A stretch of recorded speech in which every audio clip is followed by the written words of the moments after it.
Happy birthday, Vandre!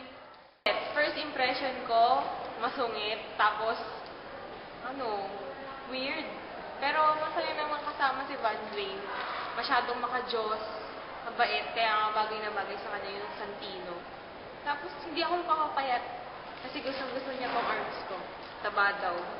Happy birthday, Vandre! Love you! Huwag ka magbabago ah!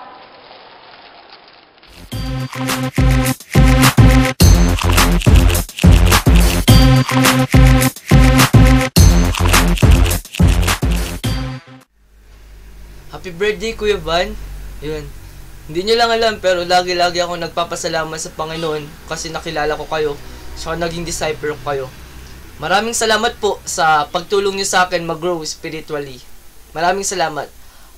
Hindi nyo siguro alam, pero lagi kong pinipraise kay God na nakilala ko kayo, tsaka naging disciple ko kayo.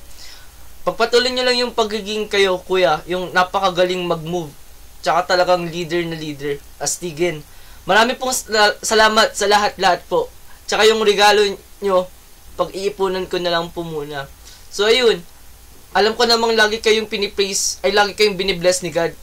So, sana mangyari pa rin yung plano ng Panginoon sa inyo. Maraming salamat sa lahat-lahat, Kuya Van. Muli, happy birthday po.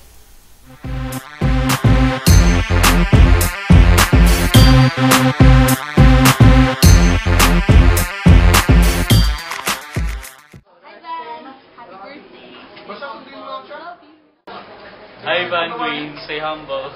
Love you. Stay foggy, stay God-fearing. Tapos, rock on daw. Oo. Baka kasi dumating ka na kaya. Happy birthday, Van Queen! Happy birthday, stay simple.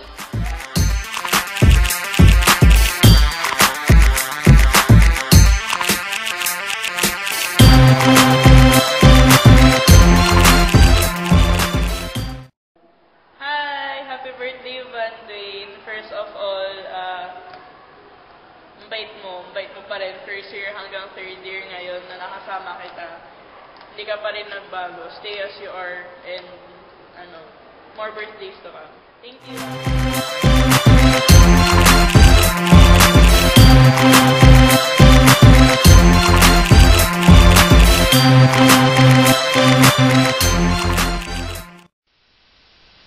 Hi, Van Dwayne. Happy birthday. Sana na-surprise ka ngayon sa birthday mo. And I hope you're enjoying your time there and you're having fun celebrating your birthday. Can't wait to see you soon. Very, very soon. We all miss you and everyone else. And I'm really looking forward to seeing you again and bond with you and the other cousins and of course the titos and titas also. Naalala kita nung bata ka, nabubulol ka pa sa words mo. You know, you would say, instead of saying dalawa, I think you would say dawala.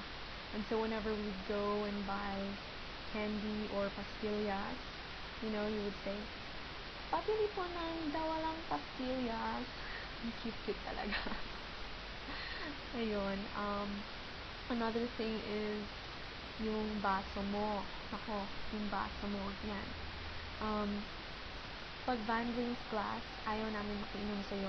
Kasi, whenever you drink from your glass, laging may sumasama na rice or ulam or whatever you're eating dun sa baso mo. So, as much as possible, we try our best not to drink from the same glass with you. Sana hindi ka na ganun ngayon. Hindi, joke lang. Joke lang, of course. If I were to tell you anything, it would be to keep your spiritual walk as first priority. You know, always put God first in everything that you do. Because at the end of the day, you know, we need His guidance. And whenever we seek His guidance and we put Him first in everything that we do, He will guide us. And that's what really matters. And so, I hope that He will bless you some more that He would give you the grace and the wisdom to walk this life, to be through your creative speed, and to fulfill the calling that He has placed in your life. So I will see you soon. Again, I wish you a very happy birthday. Love you. Take care.